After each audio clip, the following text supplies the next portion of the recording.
So again, Biafran today, the United States of Biafran government has sent official letter of recognition to the illegitimate president of Nigeria, President Bola Ahmed Tinubu. And Tinubu must recognize us. We know it's going to take time. We know people will disagree with it. But I want to say this to Bola Ahmed Tinubu. If you refuse to recognize the United States of Biafra, Nigeria will be worse than Somalia. Believe that. Wetin really dey happen for Nnamdi Kanu matter? My people, the leader of IPOB don drop one open letter wey fit change everything for him trial. This letter no be ordinary talk o. E carry strong message go give Nigerians, government and even the judiciary. The question be say, the letter go make them free am or e go make im case worse? E be like say wahala don wear another cloth for this trial. This video go break everything down inside the letter, wetin e mean for Nnamdi Kanu future and how people dey react. No forget to like this video so that YouTube will also recommend it to your friends. Subscribe to this channel if you are new to this channel and turn on your notification so you no go miss any update on this matter. Make we enter inside the full gist because this one fit be the turning point wey everybody dey wait for. So make we dive into the video. The leader of the indigenous people of Biafra is now a man who is taking his fate in his own hands. After his open rebuke of Justice Bintanyako last week, he, on the 14th of February, penned an open letter to the public, lamenting the executive interference and judicial indifference or collusion with the executive. Is it now a question of, thus far, no further for Nnamdi Kanu's trial? This is the Eastern Eye.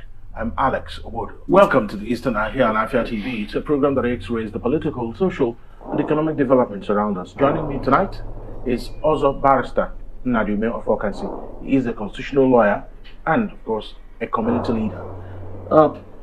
Barrister Fokansi, Nnamdi Kanu has been in the news 2 weeks back to back, and I would like PCR to put up that letter. Let's just take a look at it, beginning from the first page of it. So let's see. So his open letter to the public. It says, "Greetings to all men and women of goodwill in Nigeria and elsewhere in the world. I have been compelled by events of the past few days to take the unusual step of writing this open letter for the singular purpose of calling the attention of the public to the serial executive and judicial fraud being perpetrated against me since my extraordinary rendition in 2021.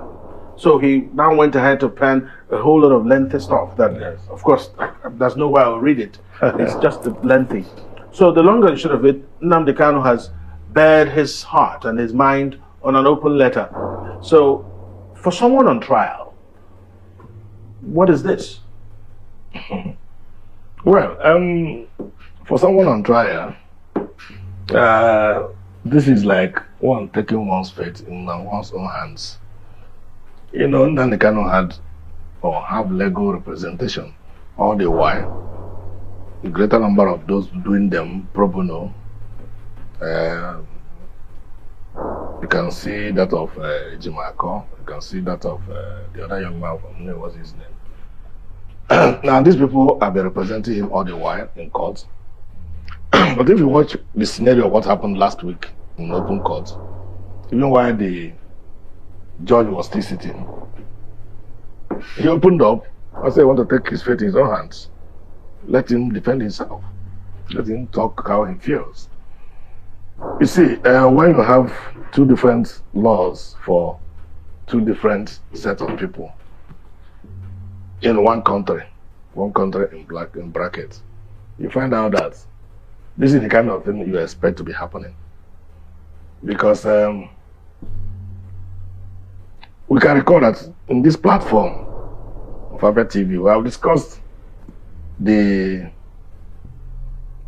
Attorney General's enter of Nole for the Nyeti Allah suspect that was being tried for terrorism and reasonable felony. We have also seen the discharge of the case of Igbo in the southwest. Now ask yourself, what is so special about Nnamdi Kanu's own? Nnamdi Kanu, when he said the husband and the son of Justice Nyako is being tried for corruption somewhere, and that they gave him a condition that she should jail him so that the son and the husband could be set free. Some people began to dig whether it is true or not, and found out it is true.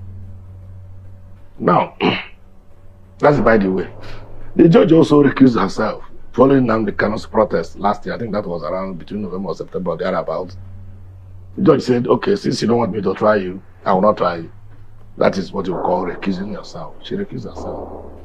Now, the file was returned to the chief judge of the Federal High Court for reassignment to any other judge, or even to himself. Nothing stops him assigning to himself. After all, they are all judges. The difference is that this one is the eldest. Otherwise, they are primus. He's just a mere primus inter pares among judges. He cannot even overrule a fellow judge because all of them have the same power. But administratively, someone should be at administrative level. The chief judge of the Federal High Court is at the administrative level. So when the case file was returned to him, the rumor mill says that many judges rejected the file. That's the rumor mill. It wasn't in the judge's own hands. He didn't write it down, because if he had written that, we would have known a judge that would have been assigned a case and say he will reject it. Now, even if all the judges reject it, why not take it on yourself? Since Nyako has recused herself, now you sent it back to Nyako. That is when Nnamdi began to smell a rat. Because what is so special about Nyako? Is she not just a judge like every other judge? Why must she be the one that the file will be going, you recuse yourself, you bring the file back to the same judge? No. What makes Nyako so special to try Nnamdi Kanu's matter? Now, Nnamdi has no other option rather than to write an open letter. So let Nigerians see how he is faring with his trial. Let Nigerians see it. Now, as a lawyer, at least any lawyer that is above 20 years post-court is no more a young lawyer, because some people call a young barrister. I'm not a young barrister. Mm-hmm. So I think my take home from this very trial is that it is no more prosecution of a suspect, let me put it that way. It's no more prosecution of a suspect.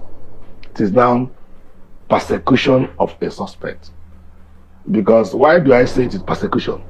Persecution in the sense that, number one, you have an illegal act which you committed to bring Nnamdi Kanu to Nigeria. That is rendition. It is illegal, both under international law and our own law. But then it happened under Buhari. And Buhari, like all we know, is a man of rendition. He tried to rendition Umar Diko, where he was a military head of state. But the eagle eye of British police, the American police, I think it was American police also, I think British, they caught him and then opened the crate. Lo and behold, it was Umar Diko that was created in a crate, about to be taken back to Nigeria, or a diplomatic bag. Because according to Buhari, he was indicted in a military tribunal that was set to try politicians who held sway in Nigeria between 1979 and 1998, the three when they had their coup. Now, they tried the same thing with Nnamdi Kanu. A plane flew into Kenya, got Nnamdi arrested. Whatever way they used to hypnotize and put him into a plane and bring him to Nigeria, only them knows. Even though Kenyan government says they are not even aware that the plane came to Nigeria, but that is also a falsity, because every plane that takes off from any airport in the world has a destination. Yes, there is known. Just like a ship. Any ship that takes off from any port in the world, there is a monitoring mechanism for ships, just like they are for planes. So telling us that they don't know that the plane came to Kenya and took Nnamdi Kanu is neither here nor there. But let us leave Kenya out of it. Let us look at the people that orchestrated the mass rendition to Nigeria. Now, having been rendition to Nigeria, the question is, what stops you assuming you have auditioned him illegally. And you can recall also that there are about 1 or 2 court orders or court judgments telling them to release Nnamdi Kanu. And in all these things, the federal government has never faulted. Either way, they will say they will draft a new charge. If court discharges you of a given charge for which you were arraigned in court, and you are still kept by the security agencies 1 minute after that order, it's an illegal detention. And if you sue for it, for false imprisonment, you could recover in damages. But this ones, nobody cares.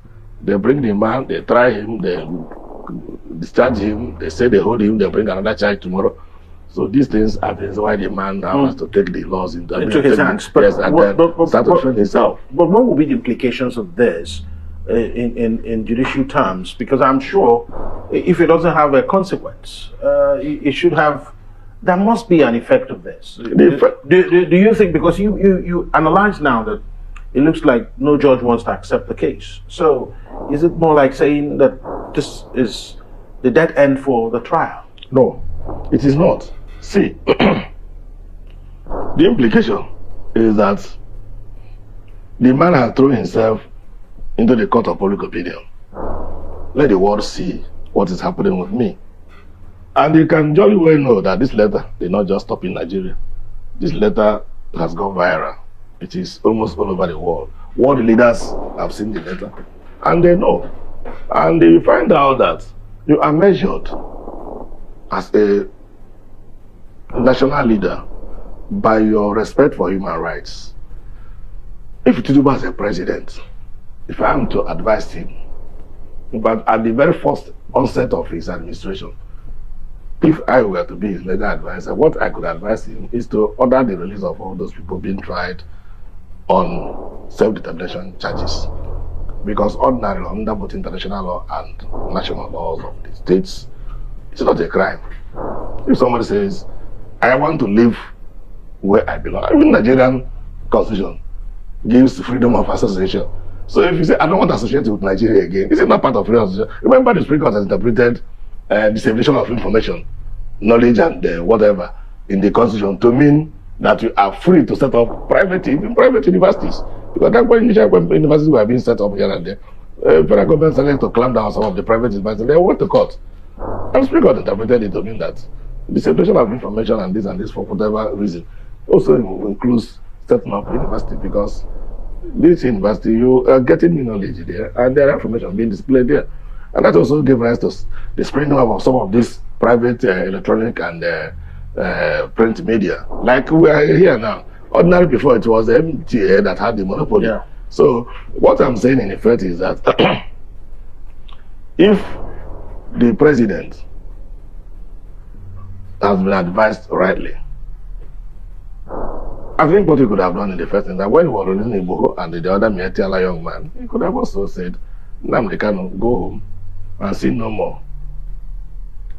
If you want to carry out your demand for self-determination, follow international best practices. There are guidelines. Go to the United Nations, seek two-thirds majority, or find any of the Security Council henchmen, the one that once they can veto anything, get just one. Let that one come and speak on your behalf, on the behalf of the country you're asking for, under the United Nations Charter. Then go and organize a referendum in your own area. Let us know how many people want to leave and how many people don't want to leave. So, but you also find out that people are saying that the rumor mills making the rounds is that the stakeholders in the southeastern part of Nigeria, in fact, the eastern region of Nigeria, doesn't also want Nnamdi Kanu released. Yeah, that's a very disturbing thing to. I mean, it's moving around, but in what way would they be benefiting from his continuous detention? Yeah, let me tell you how they would be benefiting. You see, there are two groups of people that control the masses: the state actors and non-state actors. The state actors are the ones purportedly, in bracket, voted into power. They are the state actors. Non-state actors are like people like Nnamdi Kanu and the NGOs. They are the non-state actors. Now, you will find out that most of the time, if the non-state actors gives a directive, people obey it to the letter. including this sit at home that I refuse to go in the southeast. Even if the urban areas now don't observe sit at home, you go to the villages, they are all sitting at home on Mondays. No school opens. The teachers will tell you it is better I will be alive and my salary deducted than I'll be a dead person and nobody pays me anything. So you find out that who gave that instruction for sit at home every Monday? Not state actors. Now state actors have said, disobey it, come to work. I will deal with you if you don't come to work. Yet they are still being disobeyed. So there is likelihood that if Nnamdi Kanu is released, he will rupture the political setting for some of these state actors. So could this be the reason why it is convenient for the federal government to keep him in detention? Oh, see, the federal government, Tinubu as a president, doesn't drink beer with me in the streets of Zikebene. He doesn't chill with us in ShopRite, but he stays in Asorok. And whatever he needs is in Asorok. So he's fed. The information he's given, where he's sitting, is the information he's going to work with.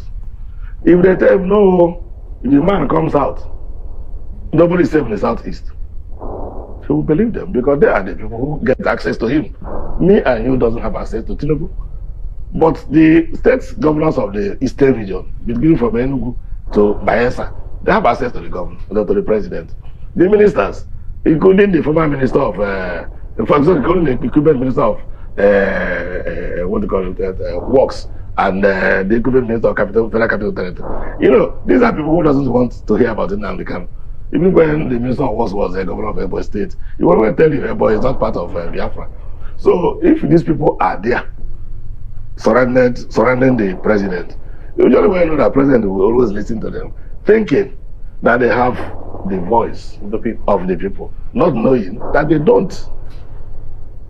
So one would deduct from the letter Nnamdi Kanu is writing for public opinion to help him, or maybe the whole discussion will now sway the hand of justice. Is that what it is? No, well, I think, first of all, it is the public opinion to assist. The hand of justice has a procedure. The open letter is not filed in court. So court has no need. Court cannot make use of something that is not before it. Well, obviously, he didn't intend that for it to be in the court. I think there is an adage around here about that, about an animal crying not to be saved, but for the world to hear him. Yes. But at the end of the day, what outcome do you think Nnamdi Kanu is expecting with what he did at the court last week and the letter he also wrote on the 14th of February? What he is expecting is political solution to his problem. So has he said that? Is he plainly asking for that? No. You see, one thing is that, remember, Nnamdi Kanu most of the time has said, if I have accepted to have an OUL, I could have still been released. If I have accepted to abandon the Biafran struggle, I could still have been released. If I had accepted to be the vice president, of the presidential candidate, I could still have been released. But these things does not inure to the comfort of my people. And that is why I rejected it. So when you follow most of the things the young man say, you find out that they want that kind of... Remember, Owazirike was incarcerated. Do you remember? Somewhere along the line, Owazirike, curtailed. And that gave rise to the rise of Nnamdi Kanu. Now, Nnamdi Kanu now was rendition. That gave rise to Simon Ekpa. Simon Ekpa was detained in Finland. That gave rise to Mrs. Orabweze. Orabweze now also finding some. If you follow this Biafran trend, you find out how the scenario works. Most of these things are in social media, you read them up. Now, what I'm saying in fact is that keeping Nnamdi Kanu ad infinitum in detention doesn't even help anybody. Rather, to be painting the federal government as a government that does not respect human rights. Remember, they also clamped down on Sowore. Sowore is also not. Sowore not talking about self-determination. He's talking about aiding Nigeria, just like P2B. But he's talking his own in an activist way. So that was why he was arrested and trying to say this is wrong. The IG's continue staying in office is illegal and so on. So they clamped on him, charged him for one offense or the other, and they got condition with him. He said, not going to fulfill the condition because the condition has been outlawed by the Court of Appeal, telling people to bring civil servants. Now, Showore, I think he's not in detention for now. The referee to me has also raised his voice, crying for this kind of torture and abuse of human rights. And he was also detained briefly. And in detention, now sold the sale of his books. So, the same way, this is Nnamdi Kanu's detention. The federal government is indirectly making Nnamdi Kanu an eternal hero of the Biafran struggle. That is how I see it. Because if you keep on telling the young man, what you are telling the world is that he is the arrowhead of a group of people who want to leave Nigeria. And the world now know that he exists. But if you have played the kind of Obasanjo was the guest time, people could have forgotten about it Nnamdi Kanu by now. So they are indirectly popularizing the man by keeping him perpetually in detention. So whoever don't know about him can now know about him. But if they have brought him from Kenya, maybe try him for 2-3 weeks, 1 month, and then give judgment that, like I've given the judgment that he has committed no offense and let him go. But whatever he does, provided he does it within the ambits of the law. By now, some people could have said who is Nnamdi Kanu by the way. So, but for the fact that they kept keeping the young man in detention, they are swearing his popularity. They don't know indirectly. Because if I was talking about the Obasanjo syndrome, to was UK called for that when Obasanjo was in power. And the foreign press cornered Obasanjo was asking Obasanjo, we thought this issue of Biafra had been arrested.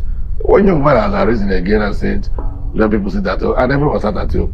Even that day, Tinubu, that day, Tinubu was still the governor of Lagos State. He was forced to appear on national television begging the Igbos to come and open their shops, even if by 4 p.m. when Obasanjo called for sit at home. Now, Obasanjo was cornered by the foreign press. He told them he doesn't know about this sit at home. That what he knows is that the Igbos were celebrating their New Year festival. So people laughed over it. And when Obasanjo called for a second sit at home, nobody obeyed him because he was never detained. Obasanjo just ignored him. So, do you see how Obasanjo and kicked the man? Now, Buhari is usually crude way, felt that detention is always the best option for everything. It doesn't work like that. All right. So, I still have other barrister, Nadume of Fokansi, here with me. So, a lot of people are alleging that there is a conspiracy of silence in the southeast regarding the detention of Nnamdi Kanu. What we've seen, they are analyzing that a governor will go to the president and come out and say, I asked the president for the release of Nnamdi Kanu. So, but we haven't seen them as a front asking for the release of Nnamdi Kanu. Do you think that allegation is founded? Yes, I think it's founded because if you say something is sweet, you say what it tastes like. There is an adage in Ogulog, my village, that says, if you say that the head of Wobochi is light, go and test carry it. So, the Wobochi of a person has a very big head naturally. So, if you feel that you are working to release Nnamdi Kanu, what stops you when you are talking to the president, having it on tape? Well, that's just a problem with that. Normally, when you talk with presidents, it's not on TV, except it's something that is meant to be televised. Okay. And, this is not me speaking for the presidential villa, but the standard practice, you will come out and tell the people what you discussed, or what was agreed that was discussed. That's all right. If you come out to tell us what was agreed or what was discussed, there is a presidential spokesman, all right? And if you have had a meeting, a robust meeting with the president, you come out, there are some officials of the Asarok, that definitely will come with you to address the press. Not that we don't believe the Southeast leaders, but because over time, they have shown us that they will say one thing and do another, especially where the welfare of our people is concerned. But the catalog of the hanky-panky statements are legion. I don't want, if I start here now, I cannot even leave this program today. But what I'm saying is that if you are working for your people, I don't believe any non-state actor can turn the table against you if you're actually working for your people. Why do I say that? If, for instance, Nnamdi Kanu comes out and tells people that Alex Oti is not doing well in Abia State, you are namesake Alex Oti in Abia State, is not doing well, people will not agree with him. He will immediately have some enemies. If he comes out tomorrow and says, no, everything, all the physical structures we are seeing in Enugu being erected by Peter Mba, they are not real. People will eventually rise and contradict him and say, no, you are not right. But if he comes to tell us that Hope Uzodinma, for instance, is not taking the security of Imo State very serious, no people will believe him. This is where I'm going. If the people in the southeast are nonchalant and that they have not come as a united force, excuse me, to say we want this young man released. See, there are a lot of people who committed some heinous felonious offenses that have been given parole by the president, especially when Buhari was there. Excuse me. You see, Boko Haram repentant suspects. They say they will retrain them and then dump them into the army. Boko Haram, people you know, were out to destroy and harm and kill people. But what is the offense of Nnamdi Kanu? Let us even say. What is his offense? People will now say, did this man go for kidnapping? The answer is no. Did he murder anybody? The answer is no. Did he rape anybody's wife? The answer is no. Did he go for armed robbery? The answer is no. What then is his offense? He says, we are being marginalized. My people are being marginalized. Since you don't want us in this confederation called Nigeria, we want to have our own nation. And I will go about this thing by referendum. I want people to vote whether they want to stay in Nigeria or not. This thing the man is saying is allowed under international law. Like I said, it's also allowed even under our Nigerian constitution. So what is so special about what he's clamoring for? From what Igbo was clamoring for in the West, Southwest, or what some of the people in the North are clamoring for. Remember, if you take ourselves down memory lane, during 1960, in fact 1958, 1959, when Nigeria could have gotten independence with Ghana, the North said we are not ready. Give the South independence if they want independence, but we are not ready for independence. Let's still be managed by the colonial masters. But Zig said we should wait for them. And we waited for 2 years. Otherwise, we could have gotten independence with Ghana in 1958. So we waited for them till 1960. Even at 1960, they were not still ready. The North was not still ready. Until 1963, when we now became a republic, when they now reluctantly joined Nigeria, reluctantly. Now, when the issue of the coup of 1966 happened, the same North said, Araba, let's go. We don't want to be here. Now, nobody persecuted anybody in the North for saying Araba. It was still the same West that was telling Gowon, don't allow this to happen. Because the greater part of the resources you will build this country is down south. Now Gowon said, we are going to be one Nigeria. We fought a bloody 30 months war and still came back with no victor, no vanquished, which is just no victor, no vanquished in paper. We know who was vanquished. We know who was the victor. Now, why I took you down memory lane is because this thing did not just start with Nnamdi Kanu. So in 1999, when the new dispensation came on board, Wazirike arose, just like the Bible said, that they knew in the days of the census, a man called Theodosius arose and pretended to show himself as somebody powerful. Israelites killed him, like they killed others, and nobody followed the man.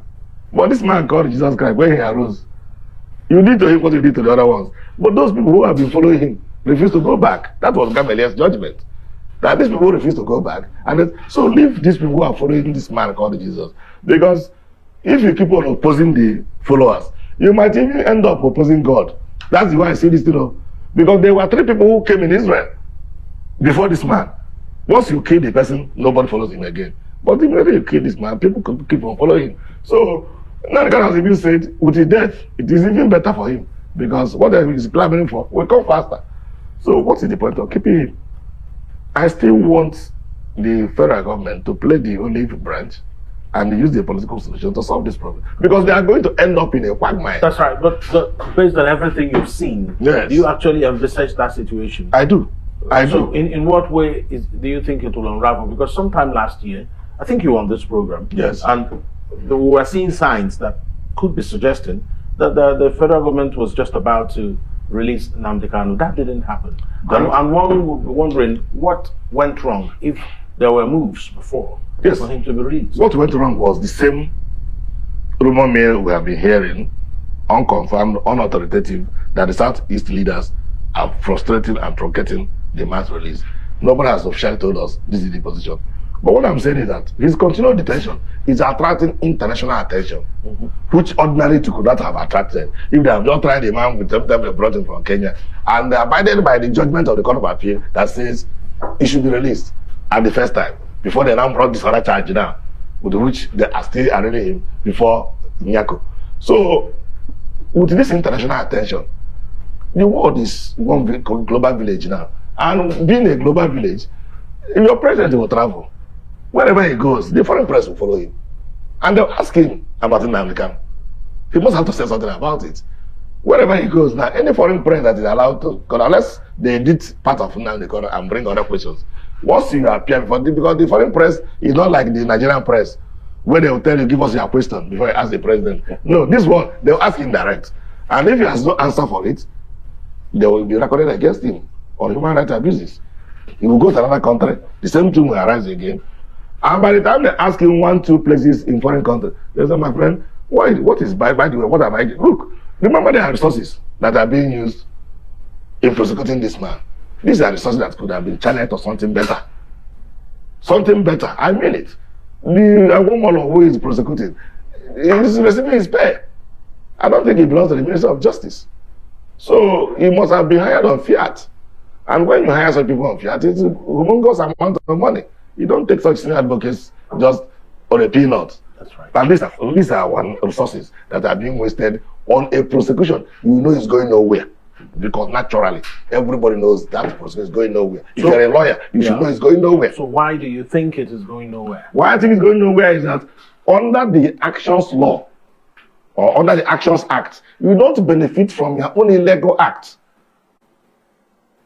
You created an illegal act by bringing somebody to Nigeria illegally, and you want to try the same person. So that illegal act alone has nullified the trial. So you don't believe under the I will just give you maybe when I come again, I give this special section both under the state law and under the federal act. You find out that under the Actions Act, you don't benefit from your illegal acts. So if you have brought somebody down to Nigeria illegally, you now want to try the person and expect the person to go to jail when what you did to bring him was illegal. So you don't benefit from such things legally. So the trial is going nowhere. Unless you close your eyes, like the man is alleging, that they are threatening the woman that you should close your eyes, send me to jail. So that maybe when I go and appear, before I finish and appear, I must have stayed 1 or 2 years in detention. And you might also ask yourself, why keeping the man in DSS detention? Take him to prison if you want to keep him on remand. Because if somebody is on a waiting trial, he stays in prison custody. That's right. Why in DSS custody? So everything about Nnamdi Kanu is special. His trial is special. His detention is special. The offense of which is accused is special. He's bringing back to Nigeria to face trial is special. So everything around him is special from the normal. That's all we're saying. So at the end of the day, you are thinking that yes, it's special, but who is supposed to trigger the political solution? He has triggered it already by his open letter to the world. You think that is enough? He has triggered it more than enough. It's not, look, you underestimate the power of the social media. No, I'm not. And okay, thank God you don't. Absolutely. Because if you don't underestimate the power of the social media, this letter will reconnect all the 4 ends of the world. But the very moment it is posted, it has landed in Australia, that's the end of the world. They are landed in the United States, they are landed in the UK. And everybody has a phone. A child of 10 years will be reading it. The president is spare time will be reading it. A minister will be reading it. So that is the way to trigger it. Do you expect the same Attorney General who doesn't want the man released, or who is being compelled not to allow the man to be released, Do you want the man to trigger the political solution? No, he can't. Do you want his lawyers who are not being listened to? But the man has said, my lawyers, I just saw you. Keep quiet. Let me now defend myself. Okay, now that you've mentioned his lawyers, some people are already pointing to the fact that Nnamdi Kanu doesn't seem to be treating his lawyers properly in terms of how he speaks to them and how he talks over them. I remember that before, Mike Ozekome was in his legal team. And like I said, many of people in the Nnamdi Kanu's legal team are doing the matters pro bono. Pro bono, in the ordinary man's language, means free of charge. Now, it's not every lawyer that takes pro bono briefs. And lawyers who take it, some people take it for a lot of reasons. First reason could be sympathetic reason. And this man is so indigent, he couldn't pay for legal services. You take his matter pro bono. Another one is maybe your zeal as an activist. You want to take matters pro bono because you're an activist. You're a lawyer who believes nobody should be hunted down, whether they pay you or not, even to rich men. You deal them on pro bono. There are others also do it for publicity. You know, in law, you don't advertise. But there are people who prefer, you know, it is against our ethics even to appear in camera with your wig and your gown. Okay. Once you finish in court, you remove your wig and remove your gown. You can leave your bib because it's part of your shirt and your dressing. But you can see today, when press is being addressed, a lot of lawyers appear in their wig and gowns. If they are addressing the judge, it is unprofessional. Now, but those things are advertisement gimmicks. Now, maybe Nnamdi has studied his lawyers. And I've seen that maybe either of these criteria I've stated now, you know, fall into some of them. Yeah. And they now feel that they're not doing the thing prosperously the way he could have done it. Dr. Ibekwe, of blessed memory, he was my lecturer in University of Nigeria. He was the principal of Umweze Boys Secondary School in those days, in the early 70s. He's from Nnewi. The students had a demonstration, destroyed a lot of things. Police arrested the principal and then brought the principal to trial, leaving the students who caused the mayhem. The man told us that his lawyer was not impressing him. He now told the magistrate he wanted to defend himself. I said, okay, your lawyer, you are discharged. Because you are right, under the constitution, to defend yourself in person or by legal representation of your choice, the constitutional provision. So he began to defend himself. At the end of the day, he was discharged and acquitted. The man now went, he read classics, I think Latin and classics in those days. He now went to the University of Nigeria to read law. He read law first degree, read a second degree, read a PhD, as an old man. So he became, but he was lecturing us, and each time he would always give us that story. So now he kind of told the same line. Maybe when you see, law is one profession. When you practice it, you don't hide. It's unlike medicine. If you are a doctor now, I bring me to your clinic, and you want to operate on me, you tell my relations to stay in the reception. You take me to the theater. Me and you only there for theater. So at the end of the day, if I didn't succeed, you simply come out as you are washing your hand. Well, you are the relations of this man. He didn't make it. They'll cry hope. He made it. They will rejoice. But in law, you and your client are in the same court. But you will be called first. Alex Obodo against Nnamdi, we also Nnamdi motherfuckers will stand up. Then you sit down. Parties present. Any representation, lawyer will now stand up and talk. So when the lawyer says something good, you will know. If you don't say something wrong, you will know. Yeah, we're absolutely out of time. Oh, are we? They used to say that law is a great feeling and only lawyers feel it, is it? Yes. Thank you so much. Also, Barrister Nnamdi Kanu for your analysis tonight on the Eastern Eye. And we'll be back here tomorrow same time for another edition of the program.